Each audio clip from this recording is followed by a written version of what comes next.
side of the jet and guide this closer to us sooner than later. So again, there's a lot that can happen with this one. We'll keep an eye on it. I want our comment section to let us know which part of our coverage do you really want us to hone in on most? Is it hashtag-based questions? Is it video questions? Is it wobble tracker? Is it the computer models that are coming in? Various things that we can do. I want to make this clear.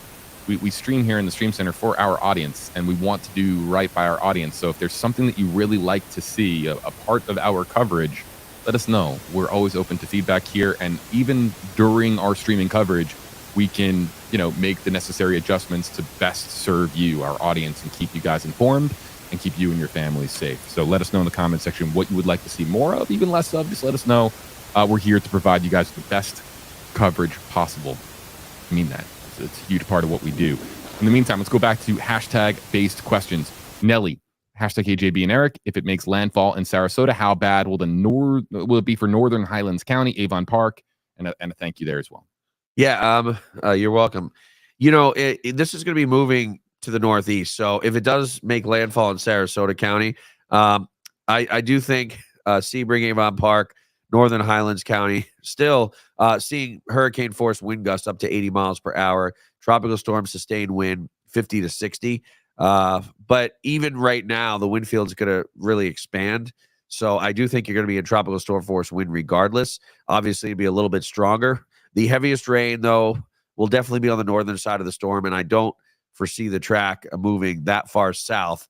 You could see, the cones now, right, JB, from right around Citrus County, Crystal River, actually south of that, almost Hernando County, Homosassa area, all the way down toward Port Charlotte, Charlotte County. So, again, storms have deviated, 48 hours away from the cone. I don't think that's going to happen, but I just feel that this thing will move a little bit further to the south.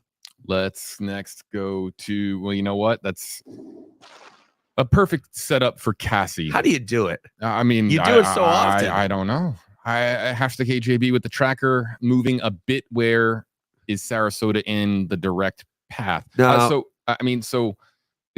Is it fair to say that the center of the track right now is in that middle ground between Tampa and Sarasota? Well, yeah, it's a lot closer. If we bring up the track, you could see the Manatee County Islands right around Anna Maria Island, the southernmost point of the Skyway Bridge. That's where that's basically where the center line is. Sarasota is a lot further south than that, right? It's probably a good 50, 40 miles or so to the south. So again, this wouldn't be a landfall directly over Sarasota, but I wouldn't be surprised with the models if this track moves significantly to the south over the next 24 to 36 hours. But we'll continue to see once what we call the 12Z model runs come in. We'll continue to see if that trend is further to the south. And the model plots that I showed you earlier, which I'll pull up real quick, show the black right through Tampa Bay. Okay. Look how many models, JB, are to the south. Look how many models are from, Manatee County southward all the way into Sarasota County. Most of them are. The average is still pretty close to what we call the consensus models, pretty close to right over Tampa Bay.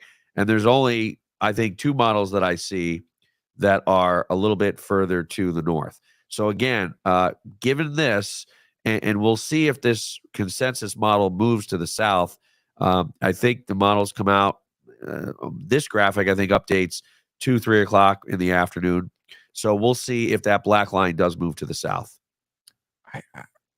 I'm not a meteorologist. I've hosted this program. This is season 6 of Tracking the Tropics. So I don't have a degree in meteorology. I don't have a seal of any kind. I've never been a meteorologist, but all I do during hurricane season is listen to very smart, experienced meteorologists like Eric Stone, Jeff Baradelli, Amanda Holly, Rebecca Barry, and our next Star Nation meteorologist joining us from across the country on this program, because we stream every Tuesday about hurricane preparedness, hurricane education.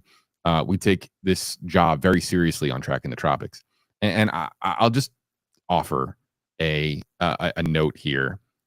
I'm looking at this, right? And I remember our Eagle 8HD flight over Anna Maria Island. And that area, that neighborhood, right there on the coast, on the southern end of Tampa Bay, really the Minnesota County barrier island of Anna Maria Island. Look, I remember the damage that they experienced with Helene, which was 100 miles offshore. And now you have this track. I mean, can you zoom in on the track? Yep. Can we, in relation to Anna Maria Island? It's pretty much over it now. It's very interesting. Helene was only 11, 12 days ago. Okay.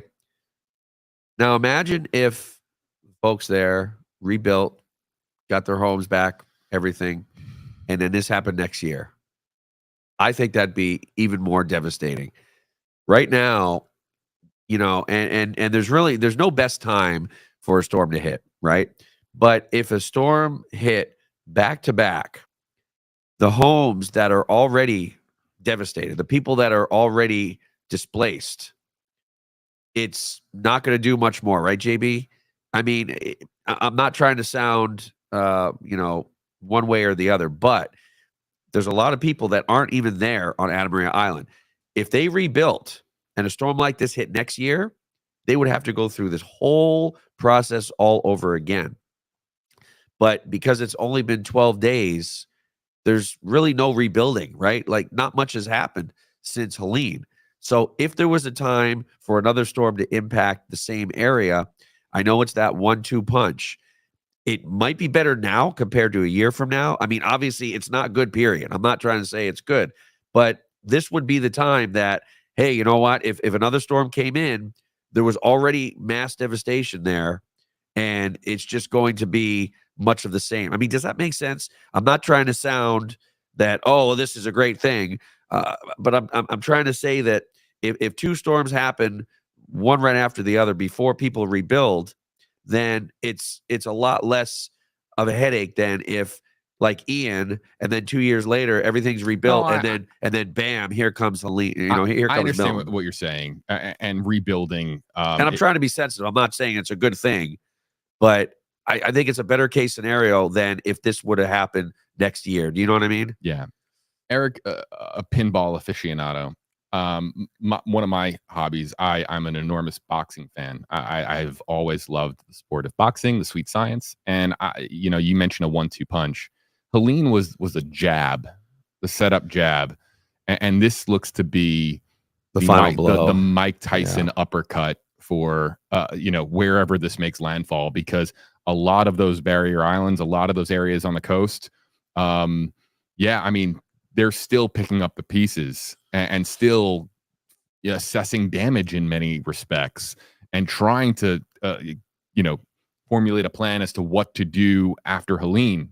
But now here you have the uppercut coming, and, my heart just goes out to all the folks that are, that experienced, Helene impacts from 100 miles offshore in Tampa Bay, and now are getting this track coming basically right through the heart of our region. Sending you guys prayers, and Anna Maria Island, get out. Just if they're even back. The one thing I'm very, very, very concerned with, and we don't really talk about this much, JB, the piles of debris that have not been picked up, right?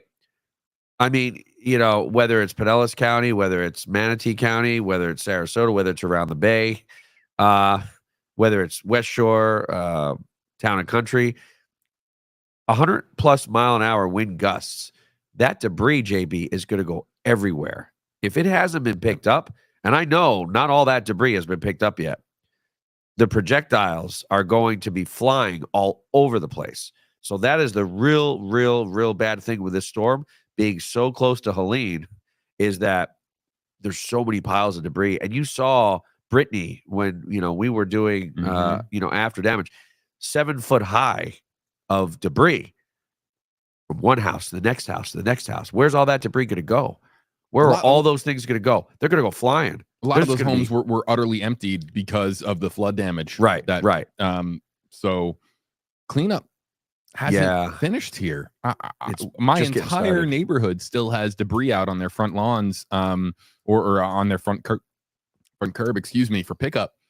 I mean, this is an area still in large part getting, back up on its feet. Yeah. And here comes the uppercut. Speaking of the 1-2 punch, right? Jen is following our conversation here on Facebook Live. I understand the 1-2 punch being from Shore Acres. We lost everything. I agree. It was gone. What can we do? But the debris is still out there. That hurts to see. But is there another spot brewing down there again after Milton? Is there a 1-2-3 punch? Well, I mean, what do we got? First of all, my prayers go out to you. I'm sorry, Jen, that you were one that lost everything, and I pray that likewise, I second that. You're able to rebuild and try to get to more normalcy. I don't see a third system out there. The GFS had been playing with a system last week for next week, but there was nothing really. There's no model consensus. No other model has anything for next week for a 1-2-3 punch. I don't see anything. In fact, the fronts are really going to start pushing south now. The weather's going to start getting cooler. The dew points are going to drop. The fronts and the troughs are going to move further to the south, pushing, anything in the Caribbean, most likely to the south. Not to say that something couldn't sneak up, right? But I don't foresee right now anything after this one. But obviously, that's what we're here for. We're here on Tracking the Tropics to give you warning that, hey, you know what? Maybe there is something, but not in this case. We'll continue to monitor the comment section for hashtag-based comments. And it's interesting. We ran just a quick flash poll on YouTube Live, Eric. Yeah. I just want to share the results with you because I know you can't see that. We asked people what part of the coverage they would like to see the most of. And finishing at number 1 was just computer models. Any models that we can show, spaghetti models, GFS versus Euro. In fact, we haven't shown the GFS and Euro since your forecast. Can we bring that up again and just kind of show people? Again, adjusting our coverage on the fly to help people as much as possible. Yeah, and I do like to show, I do like to show this because while the models still aren't like Helene in consensus, which I didn't think they would be, it's not like there's two features guiding this storm in between, and we know what's going to happen. I do like the progression. I like the GFS models being further to the south. That's huge. I like the European models being south. Again, this is for the Bay. Now, people say, it's moving to the south, so there's going to be more catastrophic damage. Well, not necessarily, because whether this takes a path into the Bay or into Manatee County, Manatee and Sarasota are still going to see catastrophic damage. It is still going to be 10 to 15 foot of storm surge, but the Bay would be spared. And if this does somehow move south of Sarasota, I don't know if it's going to do that, but if it does move south of Sarasota, then we're going to see improving conditions along Manatee County and then along Sarasota County. So again, to the north of the center, that's where there won't be the storm surge issue. There'll be a lot of rain, but I'd rather have the rain over storm surge. So, again, these are the latest models that I just updated earlier. And you can see the GFS model that yesterday was in Pasco County. The day before was in Citrus County. And Jeff and I were sitting here saying, we like to say as meteorologists, out to lunch. All of a sudden, it's back. And it's coming into an agreement. The Icon model has shifted north over the last couple of days, but it's still and just to confirm, Icon the is German model. Yep, the yellow, but it's still into central Manatee County. The European model is right around Manatee Sarasota County border. The AI model, the Euro AI, has always been south of the European model. And again, this is more, I don't want to say experimental, but it's very new, right? The AI, nobody hears of the AI model. The Canadian model, which, it's not really, it's probably one of the lower end performing models, is, further to the south. south of downtown Sarasota. So basically, if the Canadian model verified, Charlotte Harbor would see 12 to 15 foot of storm surge. Fort Myers Beach would be closer to 10 to 12 feet of storm surge. But then Sarasota and northward would have 0, right? It would pull everything out. So the GFS versus a Euro is very much in agreement. Look at that. Wednesday at 5 o'clock in the morning, JB. Look at that. They're almost on top of each other. But the GFS is a little bit quicker and a little bit further to the north. So again, it's the southern mouth of Tampa Bay, Anna Maria Island area. And this is showing landfall at midnight, right? So the European model makes landfall at about 3 o'clock, right around Anna Maria Island into Manatee County. And then both models take this over Cape Canaveral, Titusville area, and then out. Now, our in-house model, let me fast forward to that, which our in-house model is kind of... our in-house model was correct during Helene, right? Yeah, it was very, very... Yeah, it was very close. In fact, it was a lot more accurate during Helene than some of the other models were. So you see it here. And it's, directly west of Sarasota County. And this won't update until probably 1:30. Oh, that's the end of... No, I was going to say that's not the end of the run. No. So right here, you could see that it goes... That's a little more north than the GFS and the Euro, no? Slightly. Yeah. So what I can do is I can really zoom this in, all right, and show you exactly where... The in-house model is hugging the south end of Tampa Bay. It is. And one more time, Anna Maria Island smack dab in the middle of some serious hurt. So here we go. And we'll go right here. And we'll zoom in. I mean, that's look at that. That's Anna Maria Island in the eye. That's the Sunshine Skyway Bridge in the eye. Yeah. So this model may be a few miles to the north. This would still push a lot of surge into Tampa Bay, especially it would be interesting because you'd be getting water being pushed into Tampa Bay from the south, and then some water in the north end of Tampa Bay would be kind of pulled out, right? So you would have kind of a moderate scenario compared to how bad it could be. But this is actually the northernmost model that I've seen. Yeah, it is, no doubt. And we didn't say that yesterday. This was one of the southernmost models, right? Or at least it was pretty close to average. Now, the NHC does not consider this. Right. This is an in-house model that are meant for IBM, WSI, our computer systems that are not really available to the public. You need to, join a pay site or whatever in order to see this. But all the TV stations that you watch will use this. It used to be called the RPM model, and they've graduated from that. Although I love the RPM. I know a lot of meteorologists that love the RPM model. Somewhere I may have the RPM model. I probably do. I'm not sure exactly where it is. And I'm sure it's very similar to the graph. Maybe for later shows that we do, JB, I'll look for the old RPM model. I still think it updates, even though it's kind of obsolete. But I'm telling you, the RPM on rainy season was really, really, really good.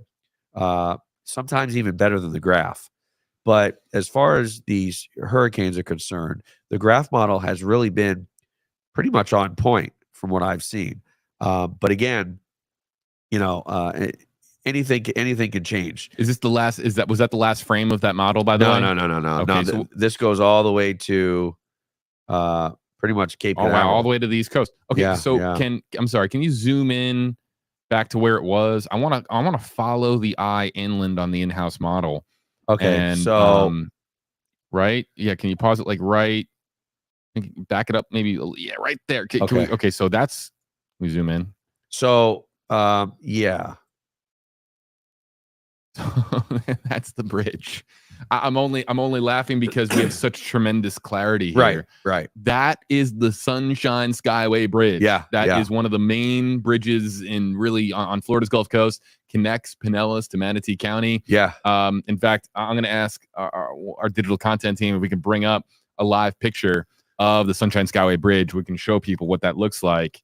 And see how much traffic is on it right now. Yeah. I mean, I'm really interested to see, even I don't know how many, FDOT cameras we have along I-75. But I'll bring it up. I'm telling you, I bet you 75 is backed up. I don't know about the Skyway Bridge. What level of hurricane? The Skyway Bridge, folks, if you can look at my camera for a second, the Skyway Bridge, like many bridges, look, it comes to, there's an incline and it peaks like this, right? It's like it goes really high up in the air. But that one does go really high up. So I'm really curious. The Sunshine Skyway Bridge, I've never had to ask this question before because we've never seen a storm like this.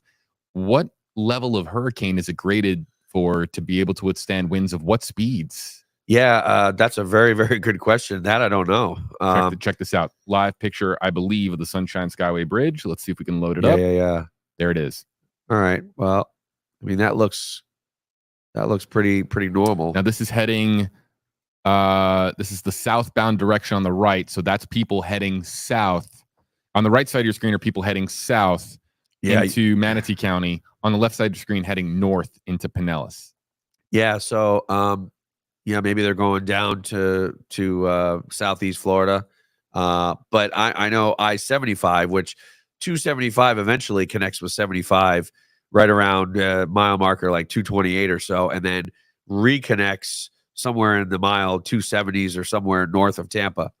So as far as I-75 is concerned, I do think I-75 probably very, very, very congested. I think this bridge, now, a lot of people, whether they know the story or not, a boat hit the old bridge and it was a catastrophe way back in the day. What was that, in the 80s or 90s? I am not sure, but so, I've heard of this tale. I never actually looked into it. And you can see the old bridge. Now I think it's a fishing pier. You can't see it here, but if you drive over the Skyway. So what they did is they built the Skyway Bridge very, very, very high, so something like that wouldn't happen again. I think because they built it, and maybe I could do a Google. Well, yeah, that's what I did. Okay, so let me read. So just a little bit of research here, folks. Oh, did you Google it? Some live stream research, okay, that the Sunshine Skyway Bridge has been designed to withstand ship collisions and hurricanes. Yeah, that's what I figured. I don't see specifics on, and look, this is a great opportunity for our commenters. Anybody that we'll see if we get a consensus from the commenters that are joining us on Facebook Live and YouTube Live. If they see a certain wind speed or a certain category, I don't see that at my fingertips right here. This bridge will be closed at some point. Once the wind speeds usually reach around, I think it's 40 miles an hour, they close the bridge. Tropical storm force. Yep. And so, and sometimes they'll even close it just as it approaches 40 miles per hour, just to err on the side of caution. So, yeah, look, this is a bridge that has withstood Irma and other storms in the past. We saw it close down for Helene. Will it, what kind of damage will it sustain in potentially a Category 4, 3, 2 hurricane? I suppose, unfortunately, we are going to find out. But right there, so you see, can you zoom? Oh, you want me to go back to it? Yeah, for a second. Yep. I wanted to know how much you can zoom in. I can zoom in as much. So the Skyway Bridge was built. There it is. In 1987. It was finished. So let's show people the bridge. I mean, there it is. So I mean, here's the bridge. A main thoroughfare for the Tampa Bay area, folks. Right. When it's closed, you have to go all the way around. And you can see the fishing pier. See the fishing pier on the bottom? Mm-hmm. So you kind of see it branch off. That was the old Skyway Bridge before a ship hit it in 1980. And I think it said it killed 35 people on the bridge. And, it goes all the way up into Pinellas County right here.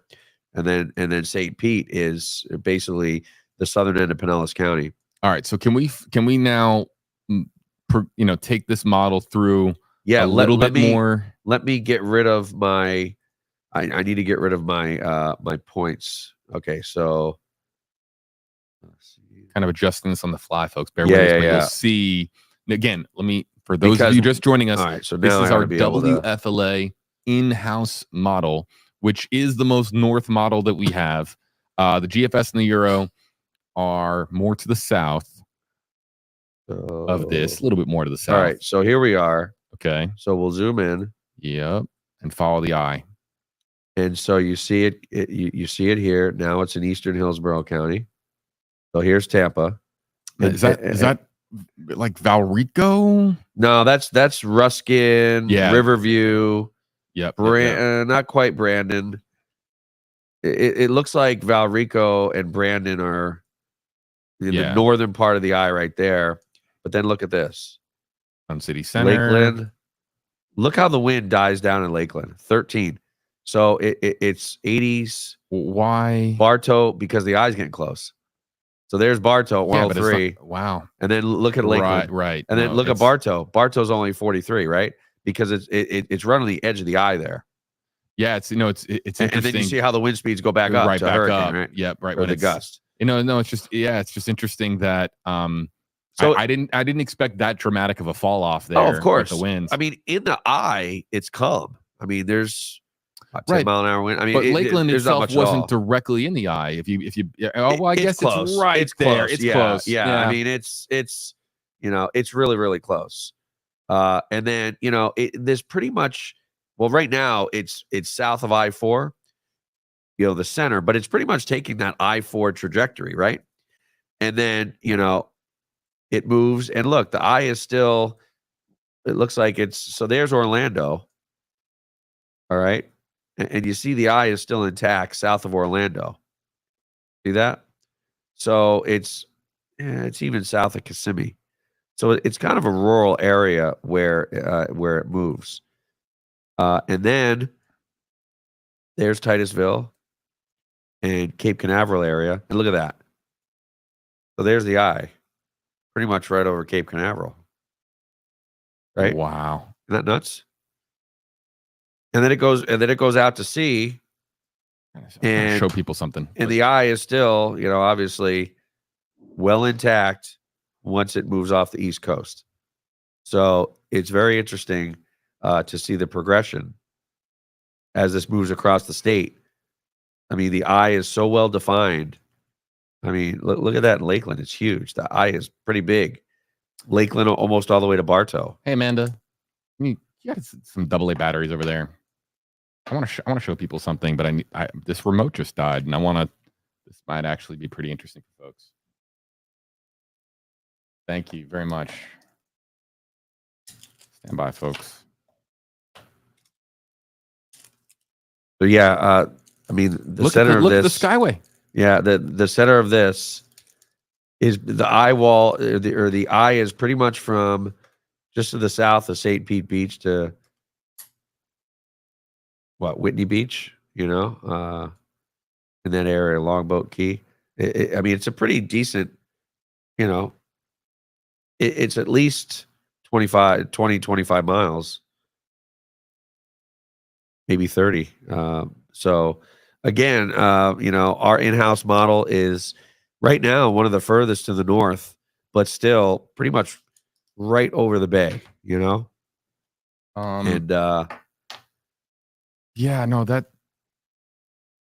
it's really something. And it also goes to show the size of the eye now versus what it is presently, because the eye is so compact now versus how it's going to expand, right? We were talking a little bit about that. Yeah. Bring a wobble tracker and show everybody what we're talking about. I mean, the eye is almost, it's minuscule now. Well, I mean, it's going through an eye wall replacement. And so typically the eye gets filled in and then it redevelops, and it looks like it is redeveloping right now. So I do think the eye is going to look more like a typical eye, right? Once this is complete. But it does almost look like it is south of the track on the wobble tracker, doesn't it? Mm-hmm. Yeah. I want to show everybody else something. People at this station know that if I have a camera that I think shows something interesting, I'm going to take it. So I have a camera here that is showing me something interesting that I have never seen before at WFLA. So I'm going to take the camera shot. Awesome. I love it. That's my rule of thumb. Yeah. If the camera shot has it, I'm going to take it. We're going to see a lot of things over the next couple of days that we haven't seen before, JD. Check out the newsroom. Okay. So there's Amanda. Wave, Amanda. Say hello to our audience. Hello. There's Amanda. After a marathon bit of broadcast coverage. Oh yeah. Those are our studio cameras with the teleprompters being moved up here to the second floor on our level here in the stream center. So, I noticed those, but are they? And there's confirmation that pizza is available in the newsroom. By the way, see that? Oh, I see it. Did they pass along a note to us? It's okay. We see it. Right. I think we were confused yesterday because there was a huge Nexstar meeting in the conference room. And that's usually where the pizza's at. And so, I saw a meeting in there and didn't really see much else. And I didn't realize there was anything in there. And I guess Friday you guys had Jimmy John's brought some little sandwiches. They're always mixing it up. Yeah. And so I had made a joke to Jeff and the weather team. I said, hey, because everyone knows I like a good deal and free food, whatever. And so they did save me a couple. I mean, they were very small, but a couple little sandwiches that I snacked on. But that only holds you over for a couple of hours. So I've never seen our studio cameras all move to the second floor like this. Are those the studio cameras, Amanda? From Studio B? Yeah. That's because I was going to say we have to go on the air. So that's from our lifestyle and talk show studio, B. We're in Studio C. Speaking of which, let's show Studio. There's hey. There. Hey, that's look at that. Me. We've got cameras located all over the place here. You can't get away with anything in here. Yeah. So, okay. So, Eric, we'll stay on stream for a little bit longer. And perhaps at that point, I encourage, let me just a PSA, self-care, take care of yourself, eat, hydrate, sure you're looking out for your loved ones as well, food for the pets, and you know what? Treats for your pets too. Right. These are tough times and a great time to go a little bit deeper into the treat jar. Yeah. And treat your pets to snacks because they might be in a little bit of a different scenario depending on where you are in the storm, and they deserve it. They deserve happiness. Yeah. And so look, we'll continue to take questions and comments here at WFLA, and then at some point we will be practicing what we preach by getting some food here and stepping away from the microphones. But our streaming coverage is all day. So the next update is expected at 2:00 Eastern. We will be back on stream at 2:00 Eastern. But we still have a little bit longer here to go, Eric. Yeah. And then we'll, of course, sit down for lunch. Let's continue to take some of the questions and comments that are coming in. We got video questions coming in here shortly. But first, we talked about Wobble Tracker. Let's show it. There it is. Yeah, maybe a bit of a southerly jog. Yeah, I mean, it seems like between 11 and 12, it hasn't really moved all that much. But again, it's undergoing that eye wall replacement cycle, and it's going to become more well defined over the shore. All right, we are going to head back to St. Petersburg as they do have their update, and we are hearing from a number of city officials talking about concerns with construction cranes, especially since the wind is going to be very strong as Milton is expected to make landfall as a Category 3 hurricane. So minimum sustained winds of 111 miles an hour. Talking about another number of other issues, including power, including sewage. So we're going to head back to that. Let's listen in. Do we have anybody that can speak to the trop, Rob? And as he comes up, I just want to speak to a couple of questions. This is the worst case scenario that we've talked about for a long time. This is the Hurricane Phoenix scenario that we've talked about. And so we have been telling folks for years, have your storm kit, have food and water for a week. And so that is the reality that we're facing right now. And after this is over, it's going to change the way we plan. It's going to change the way we look at infrastructure. So things like the crane that we hadn't anticipated before, had to deal with before because of the strength of this storm. We're going to be looking at everything we've done after action, and it'll be a new day in terms of planning and infrastructure in response to the new reality of sea level rise and climate change. Rob? Thank you, Mayor. So first of all, I just want to thank all our partners. There's been amazing partnerships in this whole process, our federal partners, our county partners, and our state partners. And regarding Tropicana Field and the activities that are happening there, the Rays as our partners have been amazing in this as well. So we all know, and I loved what you said. It's a double whammy with a triple threat coming, right? And so we've got all this debris out there. And so there's been a rush to try and pick up as much debris as possible. So the activities are there coordinated through the state to try and help pick up as much debris as possible before Milton hits. And then we've coordinated and done our own activities to try and get as much debris picked up. We've been very happy to have our contractor, Crowder Golf, in the city. They've been doing a great job. We opened up our own DMS at amazing speed thanks to our partnerships with the state and their help at the Raytheon site, so we can have individual private haulers and individual citizens come to the Raytheon site. And now we've also added a new program for private individuals who can haul truckloads to the Raytheon site to help us remove debris. So it's all part of a partnership, but the operation at Tropicana Field is related to removing debris as fast as possible before Milton comes. Can you give us a ballpark? And I know it's probably a long shot, but you asked for 30%, 50% of Helene's debris been picked up? I can't give you a number, Mark. I'm sorry. I mean, it's been all hands on deck, pick up every piece of debris that we can before the storm, and we just haven't had an opportunity to calculate that on a tonnage basis. So it was said yesterday that, where the debris being picked up hasn't been tracked yet, or how much hasn't tracked yet. The contractors are from like Alabama and out of state. How do they know where to go then? Well, I mean, it's been coordinated through us and through the state. I mean, look, we're in the eye of the storm, and we're at risk here in St. Petersburg, but we're also have to be concerned about our neighboring cities and our partners out on the beaches, and they've been damaged tremendously by Helene, and Milton is now barreling down on them. So a lot of focus from the state contractors has been on the beaches trying to get rid of that debris, while we use our contractor and our programs to focus more on St. Petersburg. Mayor, you mentioned Hurricane Phoenix and that simulation. I believe that was like 4 years ago. Between the sewer situation and the cranes, I mean, this had to be anticipated that we would get the big one coming.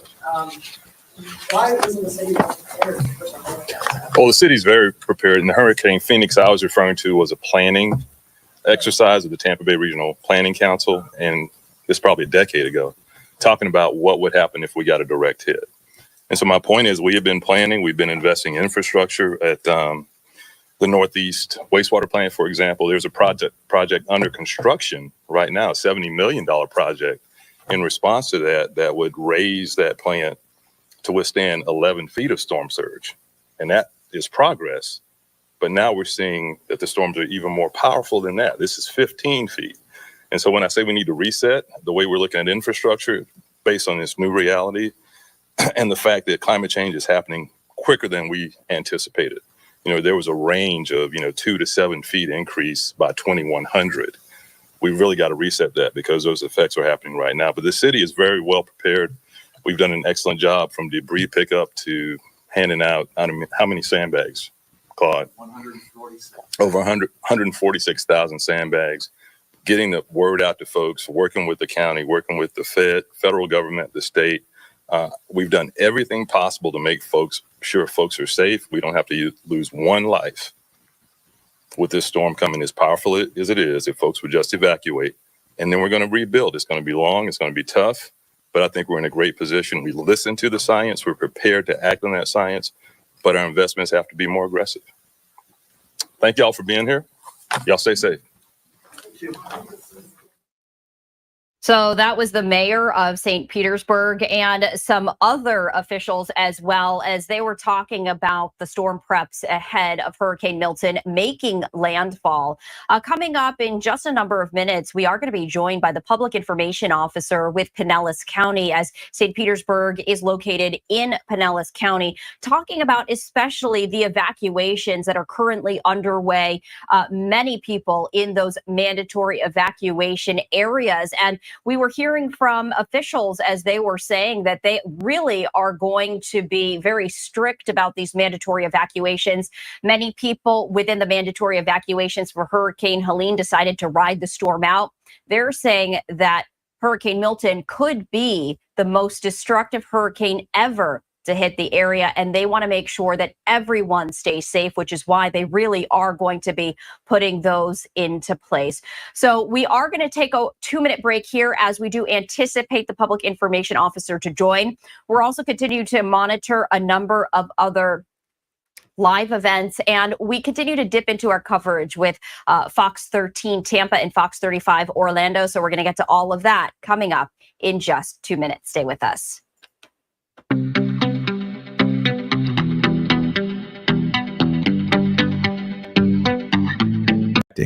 Especially if the track does move further to the south and you're in that 8 to 10 inch swath of rain, there's a lot of drainage ditches that are going to overflow.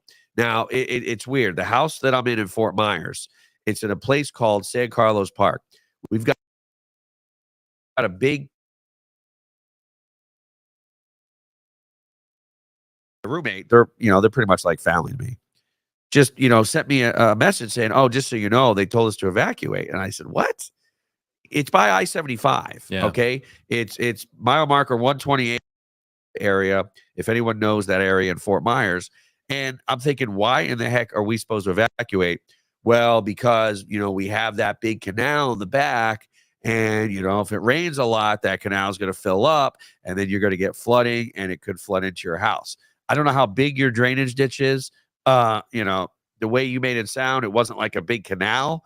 So probably not a huge issue like what I may have to deal with. But the freshwater flooding would be more of an issue. You're not going to be dealing with a storm surge. Let's go next in the queue to Lori joining us in Lakeland on WFLA.com/report it. Okay, my backyard in Lakeland is since my to become projectiles, but she was like, no, it'll be fine, we'll be fine. And yeah, I don't know what to do. Did everybody hear that one okay? Yeah. I mean, I didn't even need to hear it. As soon as I saw all that stuff out there, I said, whoa, listen, you're talking 100+ mile an hour wind gust in Lakeland. All right. And maybe even sustained for a period of time. You got to get that stuff in. I mean, that little barbecue, those plant pots, every single one of those things are going to be blown around. You need to get not just some of it in, but all of it in. And everybody needs to get all of it in. Halloween decorations, as we talked about yesterday, anything you can pick up, 100-mile-per-hour wind can pick up a lot more, a lot better than you can, and blow it around and blow it into your house, blow it into your windows. So yeah, I mean, come on, people really have to get their stuff that's out in their backyards, out in their patios, anything. Even if you don't think, well, I got this grill out there and it's pretty heavy, I can hardly lift it. Well, 120-mile-per-hour wind gusts can lift it a lot easier than you can. So you really need to get that stuff inside. Halloween decorations. I said it yesterday emphatically. I will say it again. It's a pain in the you-know-what to set it all up and then only have to break it all down with some really complicated setups that are majestic and awesome, but you got to get in your Halloween decorations. I'll say it repeatedly. You'll lose them if you don't. And bring in your pets as well. One of the interesting things about Report It is that, we've had a commenter by the name of Greasebelly in our comment section. I remember. And now we have a Report It video selfie. We get to see who it is? I suppose. Oh, that's awesome. I suppose. Let's see. Eric, KJB. My name's Jason. I'm in Bradenton, Florida. I'm also the face of Greasebelly Garage on YouTube. I have a few friends exploring the potentiality here. I was wondering if you guys could elaborate into that so they could understand the dangers of it. I appreciate it. Right. So there are a lot of old school people here that say, well, never happened to me in the past. It's never going to happen to me again. If it didn't happen in 60 years I've been here, it's never going to happen. Well, unfortunately, we saw something in Helene that happened, and now we're going to see something even worse in Milton. So again, these storm surge scenarios, the further north the storm goes, the more likely that the bay obviously would be under 10 to 15 foot of surge. Given the track now, and what I'll do is I'll put up scenario number 2. But either way, he's in Bradenton, Manatee County. Wind being pushed from the Gulf onto land, all right, is what we call storm surge in layman's terms, if you don't know what it is, all right? We're talking about picture of wall of water. Now, obviously, it's not a tsunami. It doesn't come in 10 to 15 foot. It gradually rises to 10 to 15 foot, all right? But what a lot of people do is they say, oh, well, it's not going to happen to me. Everything's okay. Then all of a sudden, the water's waist deep in their house, and they say, I guess I better get out of here. Yeah, it's kind of too late, unfortunately. So I can't stress it enough. More people that do pass away and die from storms like this, they die in evacuation zones that they were told to evacuate, and they said, well, nothing like this has ever happened to me. It'll never happen. Well, guess what? I'm here to tell you it's going to happen, and I'm here to tell you get the heck out if you are in an evacuation zone. And if you're within a mile away from the coastline, then you may think, I'm a mile, I'm okay. And you might be okay a mile away, but is it really worth taking a chance? If you're told to evacuate, there's a reason. You evacuate from water, and you evacuate really from the storm surge coming in. So anybody that doesn't think about it, and so many people don't, and I hate to say it, JB, there's going to be so many people that don't evacuate, and we're gonna count the lives lost because people didn't listen when people told you to get the heck out of there because of the storm surge. We are going to transition back to hashtag-based questions and try to showcase some computer models while we do it, because we know that people really want us to hone in on, the models and the latest developments with those models. We know that that's obviously a huge focus for people, but we do have a large amount of people that do want to have their video questions answered. So you can send in your selfie video questions to wdfla.com/reported. I will also point this out. Our Tracking the Tropics audience knows that we do this. We will do a selfie segment here in about 20 minutes. And what that means is not a video segment. Here's the rules, because we're going to kind of go into the lunch break here, the lunch hour, which is 1 o'clock to 2 o'clock. That's when Eric and I will be stepping away. But in about 15 minutes, what we're going to do is we're going to spotlight our audience, our Tracking the Tropics audience, how the selfie segment works.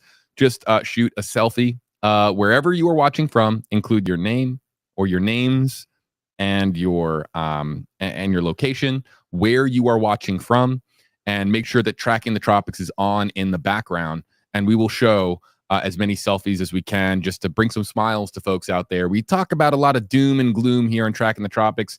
It tends to be a lot of doom and gloom when we're talking about hurricanes and tropical storms, but this is a story about people, and we like to show as many of those people as possible on our live stream. People that are staying safe, people that have a plan, people that are watching the show, which means that you are really weather interested and want to be weather aware, and that's really perhaps the first step, is just making sure that you are staying informed to the latest updates. So we like to encourage people being part of the program.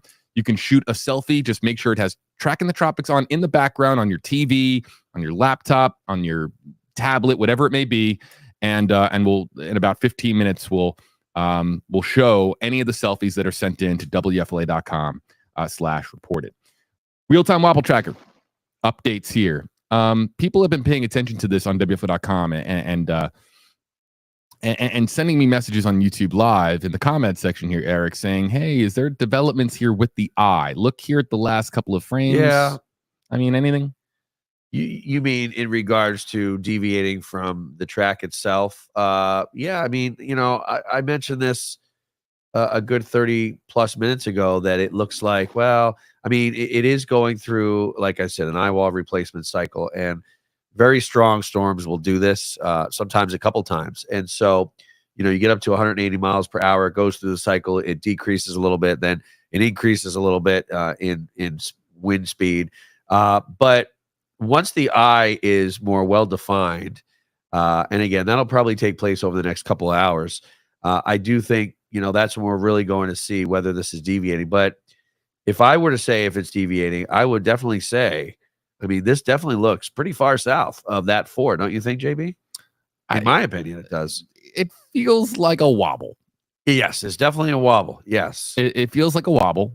And how many wobbles will we have consecutively? So you see the timestamps there. We're up to 12:30 on that latest satellite image. What will the satellite image look like at 12:40, 50, 1 o'clock? Will the wobbles continue off the track, or will it correct back onto the NHC's line? Stay tuned. Again, our programming alert going forward. Here's what we're doing. We're staying on stream until approximately a little bit before 1 o'clock. We take a 1-hour lunch break. The stream will stay up so the chat can stay active. And then we're back at 2 o'clock with the 2 o'clock advisory and sharing whether or not Milton is getting stronger, weakening, turning. We'll have updates in the 2 o'clock hour when there is a intermediary update that comes down from the National Hurricane Center in Miami. Shout out to the National Hurricane Center in Miami. They have a team, of course, working around the clock on this. The forecasters that specialize in hurricane forecasting, sending them all the very best. If they're watching right now at the NHC, sending you guys all the very best. A lot of love. You guys do life-saving work. So yeah, and you know, I got a good friend that just joined their team, Evan. He lives in Pittsburgh, good pinball friend of mine. And, you know, he has a house in Cape Coral that he's still, believe it or not, 2 years later, cleaning up from Ian.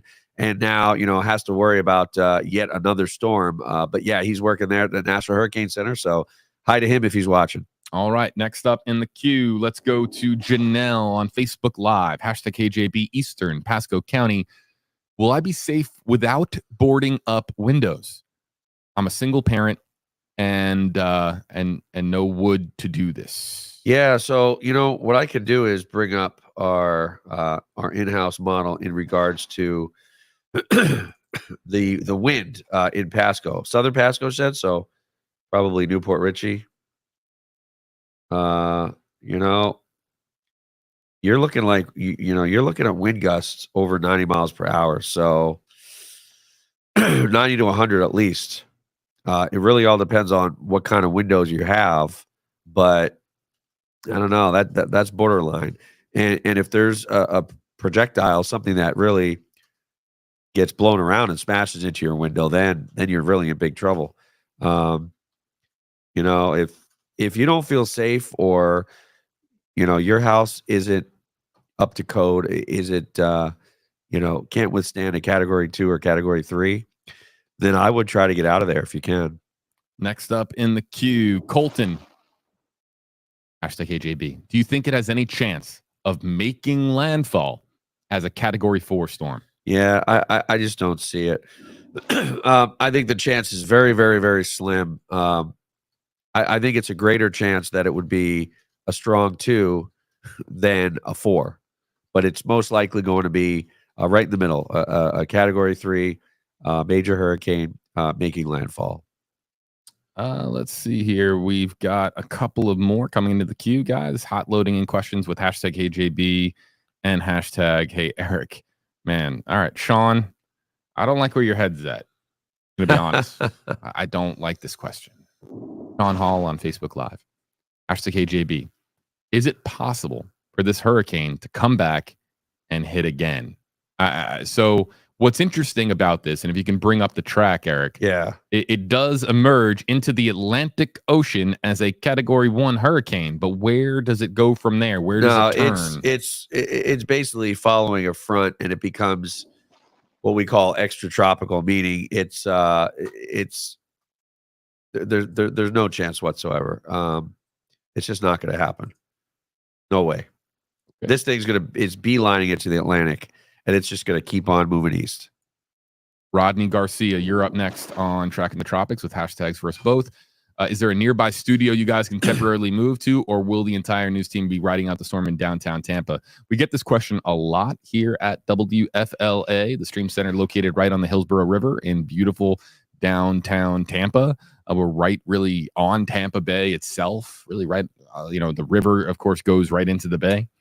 And so we do have a backup location, and decisions being made here, they are fluid, pun not intended. And so we are streaming until we are given, the notice to. Yeah. move. I mean, and our backup location is, I think, 50 miles inland, something like that. Yeah, we're not worried about any kind of storm surge. With Helene being so far off the coast, the water outside was 3 feet deep on our streets, and we were kind of on an island here. Now, if we added another, that was about 7 foot of storm surge. If we add another 7 foot, I think at worst case scenario, we would start to see water coming in, maybe the front doors, right on the first floor. But this is a 4-story building. The construction is solid. And so, we would be fine here on the second floor. This building is a concrete fortress. It just happens to be located in a really vulnerable spot. Right, exactly. And so we are located in the Stream Center on the second floor. Our Track in the Tropics super fans out there, if you will, they might remember that during Helene coverage, the night that Helene hit, every room at WFLA lost power except for this one. Yeah. We were on a battery backup that allowed us to not only be live online, but to simulcast on the airwaves on local TV on WFLA News Channel 8, your NBC station here in Tampa, Florida. And so the Stream Center was this beacon of hope, if you will, that we were. Look back at the video. We showed how the entire newsroom went dark. It was eerie. It was something else, something we had never seen before. And so it'll be very curious to see what the station strategy is with us as far as whether or not we're going to the backup location or if we're staying here in the Stream Center. Our safety is at the top of the priority list, and really the only thing on the priority list when it comes to making sure that employees are being cared for. What I mean is that we're going to do the very best that we can by our staff here. And our signal, we will get it out in some capacity, whether via the Stream Center or the backup location. We're going to do everything that we can to stay on, but our safety is of paramount importance. And obviously, while we're here, we're way far away from any windows. We're on the second floor.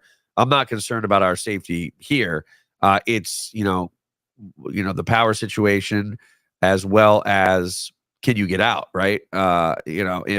If this thing, does track north and it's 12, 13, 15 foot of storm surge, obviously we'd be trapped, right? JB, we wouldn't be in danger, but we wouldn't be able to get out for a little while. Obviously that surge would recede 12, 18 hours. We'd be able to walk outside, whatever. And we have a huge parking garage here. So our vehicles, and I do stress this because as people know, I lost my vehicle in Fort Lauderdale last year with a freak 20 inches of rain in 6 hours that just happened to, fall where I parked. So, even in a backup location, I'm concerned that, hey, is my car going to be in the elements? I know here it's going to be in the parking garage, so I'm not worried about it. And I do stress to people that are maybe not in an evacuation zone. Maybe your house is on stilts. Maybe, you're on the second floor, yet your car is at ground level, obviously, and it's outside the elements. And my friend lost his car from Chicago at Reddington Beach. And I said, hey, move the car. Oh, it's never flooded in so many years. And I'm telling you, this could be, and most likely, a once in a lifetime, in your lifetime event so far. Obviously, we pray that this doesn't continue to happen, but it hasn't happened in so long. And so places that haven't flooded and you think, oh, my car's fine, my vehicle's fine. It's no fun losing a vehicle. It takes a long time. You got to rent a car for several months. It takes a long time for that insurance to come in to where you can get another vehicle. It's not worth it. If you just take the time to get your car out of the open, out of the elements, and out of any possibility of storm surge or flooding, you got to do it. Let's see here. Judy is next up in our hashtag base queue. Hashtag Hey Eric. Is it coming from west to east? It's actually now moving northeast, right? Well, it's moving east northeast. So east is 90 degrees. All right, in a compass. So you draw a circle. The top is north. That's 0 degrees. And the east is 90 degrees. So northeast is 45 degrees. East northeast is somewhere in between. So if you draw a circle and you draw a straight line to the east or to the right, that's 90 degrees. A little bit north of that is east-northeast. So it's not moving northeast yet. It's moving north of east, okay? And, according to our wobble tracker, it may be moving straight east because, now it's, 12:30, 12:40, and it's looking like, the eye is definitely south of that track. So, whether it's a wobble or it's, a movement, that remains to be seen. But the way I'm looking at it, it's definitely appearing to move to the south of that 4. Let's get one more hashtag-based question in, and then we've got a lot of smiling faces to show on Tracking the Tropics. Let's go next to Tropical Zach. Oh, Tropical Zach? Okay. Tropical Zach on YouTube. I think the jury's still out on this one, Zach. Which hurricane was the worst to happen in 20? Milton hasn't even hit yet. So, right. But so I think the biggest difference, Eric, is where Milton, right? Yeah. So for Florida, Milton is the worst storm to hit this year. For obviously folks in Georgia, North Carolina, South Carolina, Tennessee, Helene is the worst to hit. But remember, Helene hit such a small population in Florida. But again, still affected a lot of people. But this is affecting tens of millions of people because not only is it affecting Tampa, it's affecting Orlando. And again, 2 of the 5 biggest cities, right, in Florida when you account Miami and Jacksonville. So this is affecting more people in Florida and devastating more people in Florida. All right, so maybe another satellite image in here. No, it's still 12:30. Yeah, we'll monitor this. In the meantime, what we're going to do is we get close to the lunch break. We encourage everyone to take care of themselves, eat well, hydrate a lot, care for your pets, bring in your pets, and so make sure that you're doing your very best by you and your family. And yes, of course, that includes your 4-legged friends or your pets at home. All right, I'm literally at. I see Swaggy just sent in a selfie that made me laugh. All right, let's get to just for smiles, and we will go into the ability of bringing close to twice the amount in storm surge, hurricane force category 3 or 4 winds, and a great deal of rain on our already saturated community. So we can't ask you in any other way to please be prepared. If you are in evacuation zone A or B, you should have already left. So if you're hearing this right now, prepare to evacuate. You don't have to go out of state. You just have to get out of the way of that water. Run from the water, hide from the wind. Everybody in our Tampa Bay area has that phrase memorized by now. We could not underscore the importance of this anymore. So a couple of things that I want to go over since our last press conference. Gas. We're starting to see some less than cordial Tampa Bay behavior at some of our gas stations. So please, please, please, everybody, patience. We're all in this together. I have talked to Paul Anderson, the CEO at Port Tampa Bay. I am on that board, and the tanks in the port are full. And so it's just an issue right now of people going and filling up all at once. So it's a demand, it's not a supply. The tankers are coming out of the port to replenish those filling stations as quick as they can. My filling stations in neighborhood or in Seminole Heights were out yesterday, and several of them are pumping gas today. So again, patience on that front. We have the gas situation covered in our city. I also want to talk a bit about rumor control. There are rumors that we don't have enough resources. That could not be further from the truth. The federal government, the state government, the county, the city, private entities are working hand in hand, first and foremost, to get that household debris up and out of the way. And secondly, to make sure that everyone is safe as we endure whatever Milton brings our way. Tampa General Hospital has the aqua fence that has a capacity of handling 15 feet of storm surge. It saved the hospital during Helene, and we're hoping that it does the same through Milton, because as everyone knows, that is our trauma one location. And also, again, to the resources, the collaboration, the cooperation. I have talked to the president. I have the administrator of FEMA was here yesterday. She rode around with us, asked what we needed, went over to the barrier islands in Pinellas County and did the same there. The state, I've talked to the governor, been in constant contact with our emergency manager. They are working to get us all the resources we need. So please don't get political on this. This storm is going to affect everybody, and we are getting the help that we need from all of the different governmental officials. So thank you again for everyone's patience. On the rumor control, we are not proactively shutting off water anywhere.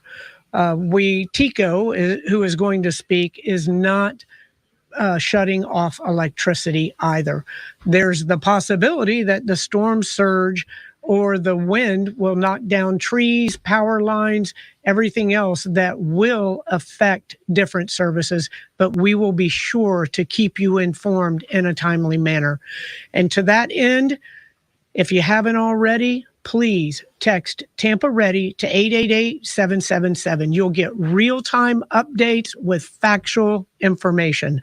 Hate to break it to you, but a lot of what you see on social media is not factual. Stick with the facts. For those alerts in Spanish, text 888-777 to Tampa Lista to 888-777. So now this will be a first in a press conference dealing with a hurricane, but the next speaker up and the most important person of the hour and an individual who has been doing an amazing job is a director of our solid waste, Larry Washington. All right. Well, thank you, Mayor. I truly appreciate the kind words. First and foremost, thank you, City of Tampa, for your patience. There's a lot of debris out there, whether it's household debris or it's vegetative debris. There's a lot of debris there, and it's been a full court press on debris cleanup. And that's not just the solid waste department, that's citywide. We have contractors in place right now, and we're currently collecting debris. Our primary focus is the household debris. So if you have vegetative debris, please try to store it in some type of garage, bring it into some type of shelter, so then we can try to weather out Hurricane Milton. Since September 29th, we have been actively collecting debris. Now, currently, we have collected 26,000 cubic yards of debris, and we store these at our debris management sites. We have one in South Tampa, and we have one over next to the port as well. So, for those of you that have the ability to bring your debris to the transfer station, please do so. I was there this morning, and we only had a line of 4 or 5 people. So, with all of those households with debris curbside, if you have the ability, bring it on to us. But if you don't, then we're still trying to collect your debris. So roughly, as of now, we received roughly 500 ready individuals bringing their waste to our transfer stations. So that's 500 people that have been proactive with bringing their waste over. Now that equates to roughly 400,000 pounds of debris from our residents alone. So great job there. In addition, if you are trying to utilize our transfer station, we've heard your concerns about the process. So if you have an ID, a City of Tampa ID, and you receive some type of solid waste service, please come to the front, to our scale house, and we will process you. We are no longer requiring any water bill or a bill of that nature. In addition, so we are still actively collecting garbage and recycling. Yesterday, we ran routes, and today we will run routes until we are complete. After that, we go into emergency response mode. Now, please stay patient with us while we continue to collect. We're going to end collection for debris at 7 a.m. So that's 7 a.m. Wednesday morning. We don't want to sacrifice service over safety, so we have to end it there. But thank you again, Mayor. We're trying to actively collect all the debris that's curbside. But if we do not get to you, we will definitely respond after Hurricane Milton. So thank you again. Thank you, Larry. And as he said, all hands on deck. It wasn't just the solid waste. We have parks and recreation. We have mobility. We have water, wastewater, a lot of private entities that we did emergency contracts with. So, doing everything that we can. I believe it takes 3 weeks to a month to clean up after one of these storms, such as Helene. And they've done the vast majority of it in a week. And so they've really done a great job. Next, we have our fire chief, Barbara Tripp. Thank you, Mayor. First of all, we just want to thank the community. Thank you for listening to the local officials when it comes to evacuation. Want to thank everyone who has take heed to this evacuation policy. We want everyone to be safe out there and want to continue to follow the news and get continued updates through our social media as well as the different information that's been given to you all. We cannot stress enough when the situations get to a point that we will not be able to respond. The first responders are here for you, but we need you to help us. Please do not stay in those disaster areas because it will be very difficult for us to respond once the winds get a certain speed. With that being said, the mayor talked about as far as receiving a lot of resources throughout from the state and local. I can attest to that. We have received multiple strike teams here to assist Tampa Fire Rescue. We are in communication with the National Guards as well. So we are definitely prepared for whatever Milton is going to bring us, but we want everyone to be safe with that. As we continue to collaborate with all of the local and stakeholders, as she spoke of with Tampa General, we are here to assist, but we need you guys to take heed. The city of Tampa has also opened up the downtown garages to take your vehicles. We continue to talk about electrical vehicles, and as far as hoverboards, scooters, all of that lithium-ion batteries, you need to make sure that it does not mix with water.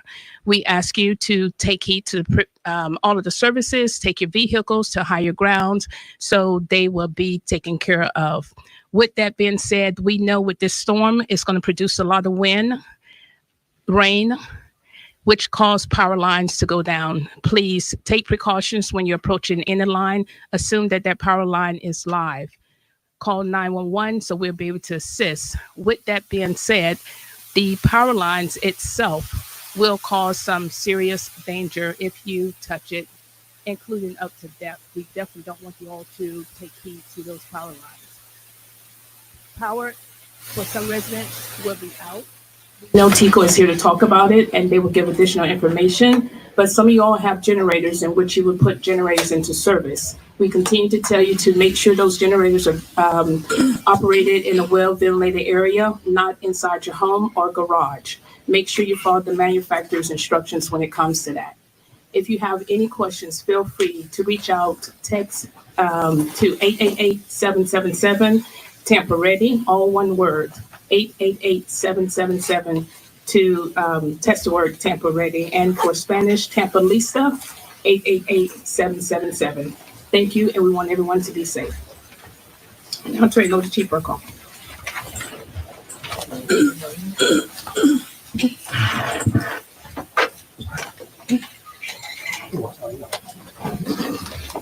The common theme here is heeding our warning for evacuation and having patience. We have an all hands on deck approach. I have every single one of our 1,000 officers out here today. Many of them are assisting with evacuation. I went out to several houses myself this morning, and one in South Tampa. We encountered an elderly female who did not want to evacuate. Hopefully she will evacuate. We worked something out with her son, but my concern is that there's many more like her out there that aren't heeding our warning. The message that I'm providing them and to all of you all is I cannot send my officers out in the peak of this storm. We will not be able to respond. Our officers need to be safe and sound and ready for our recovery efforts. I want to reassure you all, but I can't reassure you during those peak periods if you're not evacuating. If you're under a mandatory evacuation order, it's mandatory for a reason. please do that. And when you're at the gas stations, have patience. We don't need to unnecessarily tie up our police officers for a minor disturbance at a gas station. Our officers are going door to door in low-lying areas and assisting. We've never seen anything like this before. This is the storm of the century, and we just need everybody to have patience, to stay safe, and to follow our direction. And for now, I have our Council Chair, Guido Maniscalco. Thank you very much.